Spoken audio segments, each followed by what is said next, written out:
और आपको सीधे लिए चलेंगे नौशहरा सेक्टर में शहीद हुए जवानों को इस वक्त खराज अकीदत पेश किया जा रहा है। सीधी तस्वीरें इस वक्त।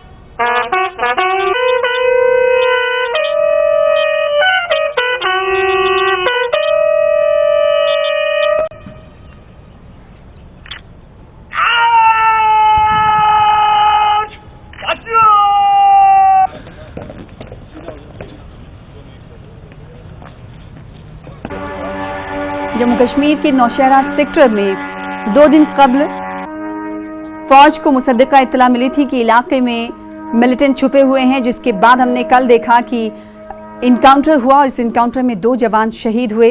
हालांकि गोलियों का तबादला काफी देर तक जारी रहा, जिसके बाद आज जम्मू में 2 शहीद जवानों को खराज अकीदत पेश किया जा रहा है। नौशहरा सेक्टर में 2 जवान शहीद हुए थे। कल इनकाउंटर काफी देर तक जारी रहा, रुक रुक कर गोलियों की आवाजें सुनाई दी और इस वक्त